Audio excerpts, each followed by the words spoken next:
we got a puncher's chance because our guy comes out swinging. If Carter Schubert's in there, I pick 74. This is a big one because we could go on a little run if we can come out ahead here. Peyten Kellar for Oklahoma, Connor Euton for Iowa State. Euton, junior out of Westerville, Ohio, North High School. He's won 6 straight bouts coming in, and he is ranked number 16. And Peyten Kellar, a lot of potential. He's just outside the top 30 in the rankings. He's an Ohio University transfer. Unfortunately, when he was with the Bobcats last year, his season ended after only 10 matches. But he has shown talent, 3 seasons there at 157 pounds. He was 5th in the country. He was an All-American back in 2024. So that potential is there for Peyten Kellar if he can only unlock it once again. And here's the deal. He started out this year, and he was horrible. But what people don't know, his training was sporadic because of injury. He didn't have confidence in it. You can see even in the posture and the look on his face, he's starting to believe, and when he does, he's going to be formidable. But he has to believe tonight. Connor Euton is in his 4th year at Iowa State, and he, just like Peyten Kellar, had his season cut short because of injury last year. In fact, he got hurt in the Iowa duel 3 bouts into that season, tore his ACL. So he's coming back from that this year. They say he may be the toughest guy in the room, but he is extremely injury prone. Peyten is a little bit funky, a real good legger if he can get his legs in, but it's going to be tough here. That's describe good what flexibility. You mean. Yeah, describe what you mean by funky. What's funky to you? Funky is non-orthodox. Funky is you doing a lot of rolling around, a lot of sitting. And if you're good at it, you come out on top. If you're real good at it, you understand it's actually a science and there is technique to it. But it's not your traditional sprawl, get your opponent's head down. He's a little too quick doing that, but look at the hustle.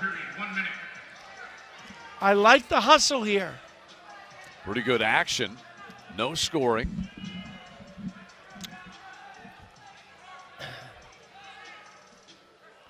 Look at that. And out of all that, nobody gets a thing.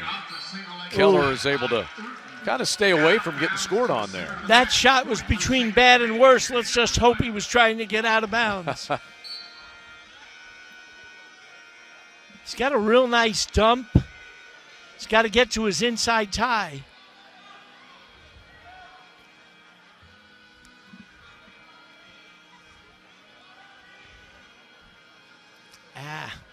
Can't keep bringing that head down. But a scoreless first period is actually in our favor because we're tough on the mat. Shot attempt there by Peyten Kellar. Euton able to counter it and get 3, though.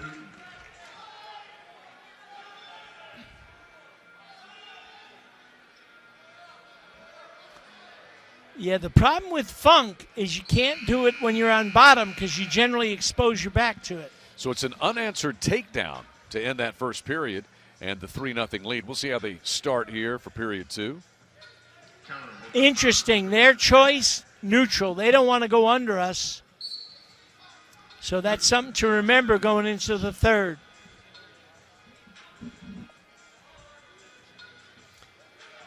So Euton gets the takedown and has a 6-0 lead. Connor Euton looking solid in the first 1 period plus. Problem is we're not controlling tie-ups, and we're not staying strong in our stance. Some of that may be lack of training because of injury, and he doesn't have the conditioning he needs. First point for Peyten Kellar, but Euton is right back after him.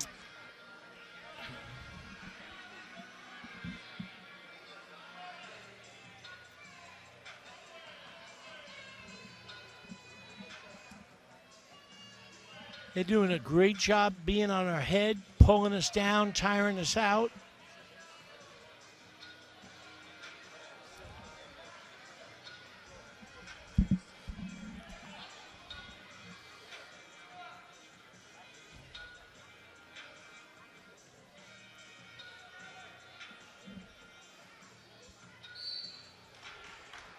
That was a warning issued to Kellar, and that's the first one given to the Sooner wrestler in this bout. 45 seconds left in period 2. A takedown in each period for Connor Euton, the number 16 wrestler in the country at 165. He's right back to it. Yep. 36 remaining in the second period. Clearly, he has to work on controlling his type so he can get his shots off. Can't do it from the outside. If you have great elbow control, you can, but we don't have it.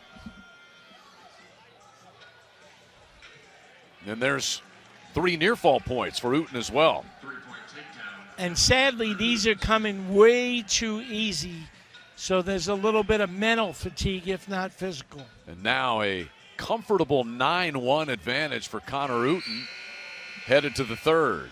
Nearly had him turned again as time expired. So Peyten Kellar's got to find something in his tank here, Coach. I'd say take top. They didn't want to go down. Let's see if that's because they're not good there. So Kellar will elect to take top. And Euton will start on bottom with a 9-1 lead and 44 seconds of riding time. Euton up and out within about 3 seconds. 1-point release, Euton.